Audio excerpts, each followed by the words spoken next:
नमस्कार मित्रांनो, मी ॲडव्होकेट सागर पांचाळ आणि आज आपण एक खूप महत्त्वाचा विषय पाहणार आहोत.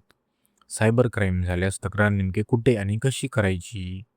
तर मित्रांनो, आजकाल ऑलमोस्ट प्रत्येकाकडे मोबाईल आहे, इंटरनेट आहे, पण त्याचबरोबर फ्रॉड पण खूप वाढले आहेत. कालच एक माणूस माझ्याकडे आला होता. तो खूप टेन्शनमध्ये होता. तो म्हणाला, "सर, माझ्या अकाउंटमधून ₹50,000 गेले. मला काहीच कळलंच नाही." त्याने ना ओ-टी-पी दिला होता, ना कोणाला पासवर्ड सांगितलं होतं, तरीही त्याचे पैसे गेले. आणि खरं सांगायचं तर अशा केसेस आजकाल खूप वाढले आहेत. कोणी फेक बँक ऑफिसर बनून कॉल करतो, कोणी यू-पी-आय रिक्वेस्ट पाठवतो, कोणी WhatsApp हॅक करून पैसे मागतो आणि आपण थोडासा ट्रस्ट ठेवतो आणि तिथेच स्कॅम होतो. पण इथे सगळ्यात महत्त्वाची गोष्ट काय आहे माहिती आहे का? सायबर फ्रॉडमध्ये टाईम खूप महत्त्वाचा असतो. जर तुमच्यासोबत असा काही फ्रॉड झाला, तर सर्वात पहिले घाबरू नका. पण एक चूक अजिबात करू नका, ती म्हणजे उशीर करू नका. कारण तुम्ही जितका उशीर कराल, तितकी तुमचे पैसे परत मिळण्याची चान्स कमी होतो. म्हणून लगेच काय करायचं आता? सर्वात पहिले तुमच्या बँकला कॉल करा. त्यांना सांगा, "माझ्या अकाउंटमधून फ्रॉड ट्रान्झॅक्शन झाला आहे. प्लीज ब्लॉक करा." ते तुमचं अकाउंट टेम्पररीली फ्रीज करू शकतात. त्याला आपण ब्लॉकसुद्धा असं म्हणू शकतो. यानंतर एक खूप महत्त्वाचा स्टेप आहे. 1930 म्हणजे 1930 या नंबरवर लगेच कॉल करा. हा इंडियाचा official cyber crime helpline number आहे. तुम्ही इथे कंप्लेंट रजिस्टर केली, सिस्टम लगेच त्या ट्रान्झॅक्शनला ट्रॅक करायला सुरुवात करते आणि जर पैसे अजून दुसऱ्या अकाउंटमध्ये पूर्ण ट्रान्सफर झाले नसतील, तर ते फ्रीज होऊ शकतात. म्हणजेच तुमचे पैसे वाचू शकतात. खूप लोकांना हा नंबर माहिती नसतो. त्यामुळे ते उशीर करतात आणि मग पैसे परत मिळणं कठीण होतं. आता पुढचं स्टेप काय? तुम्ही थेट नॅशनल सायबर क्राईम रिपोर्टिंग पोर्टलवर जाऊन रिपोर्ट करू शकता. तिथे तुम्हाला एक सिंपल प्रोसेस आहे. तुमचे नाव, मोबाईल नंबर, पत्ता आणि फ्रॉड कसा झाला म्हणजे ट्रान्झॅक्शन डिटेल्स हे सर्व तुम्हाला तिथे इन्फॉर्मेशन भरायची आहे.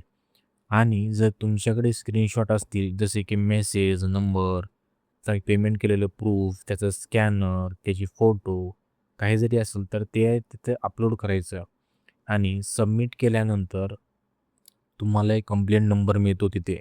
तो नंबर खूप महत्त्वाचा असतो. त्यावर तुमची केस ट्रॅक होते. आता काही लोक विचारतात, "सर पोलिस स्टेशनमध्ये जावं लागतं का?" आन्सर आहे, काही केसेसमध्ये हो. जर अमाउंट मोठा असेल किंवा सीरियस फ्रॉड असेल, तर तुम्ही डायरेक्ट पोलिस स्टेशनमध्ये जाऊन एफ-आय-आर करू शकता किंवा सायबर सेलमध्ये जाऊ शकता. आणि एक गोष्ट लक्षात ठेवा, पोलीस एफ-आय-आर घ्यायला नकार देऊ शकत नाहीत. जर त्यांनी नकार दिला तर तुम्ही हायर ऑथॉरिटीकडे कंप्लेंट करू शकता. आता सगळ्यात इम्पॉर्टंट क्वेश्चन म्हणजे सर पैसे परत मिळतात का? मित्रांनो, हॉनेस्टली सांगतो, म्हणजे खरं सांगतो तुम्हाला, काही केसेसमध्ये मिळतात आणि काही केसेसमध्ये नाही. पण एक गोष्ट 100% खरी आहे. तुम्ही जितक्या लवकर ॲक्शन घ्याल, तितकी चान्सेस वाढते की तुमचे पैसे परत मिळतात की नाही. तर तुम्ही लगेच 1930 वर कॉल केला, बँकला इन्फॉर्म केलं, तर पैसे फ्रीज होण्याची शक्यता खूप जास्त असते. म्हणूनच उशीर अजिबात करू नका आणि शेवटी मी तुम्हाला काही सिंपल एक गोष्टी सांगतो, ते तुम्ही ऐका. कधीही ओ-टी-पी शेअर करू नका. कसलाही ओ-टी-पी कुणालाही शेअर करू नका. अननोन लिंक म्हणजे काही जी विनाकारण जे तुमच्या फोनवर लिंक पडतात, काही मेसेज पडतात, त्याच्यावर विनाकारण क्लिक करू नका. कोणीही "मी बँकमधून बोलते" असं जर म्हणलं, तर व्हेरिफाय केल्याशिवाय त्याला विश्वास ठेवू नका. कारण कोणतीही बँक तुम्हाला कॉल करून म्हणत नाही, की "मी बँकेतून बोलते, मला तुमचा ओ-टी-पी द्या." कारण बँक ओ-टी-पी कधीही विचारत नाही. एवढ्या गोष्टीची तुम्ही काळजी जर घेतला, तर तुमच्यासोबत सायबर फ्रॉड कधीही होणार नाही. तर मित्रांनो, सायबर क्राईम हा खूप सीरियस विषय आहे. पण जर तुम्हाला योग्य माहिती असेल, तर तुम्ही स्वतःला प्रोटेक्ट करू शकता.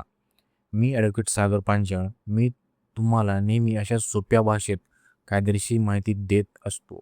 तर हा व्हिडिओ जर तुम्हाला आवडला, तर शेअर करा, चॅनलला सबस्क्राईब करा आणि तुम्हाला जर काही जरी लॉबद्दल काही अडचण असेल, तर बिनधास्त तुम्ही माझी जर तुम्हाला काही लीगल हेल्प पाहिजे असेल, तर बिनधास्त तुम्ही कमेंट करा. मी तुम्हाला नक्की मदत करेल. धन्यवाद.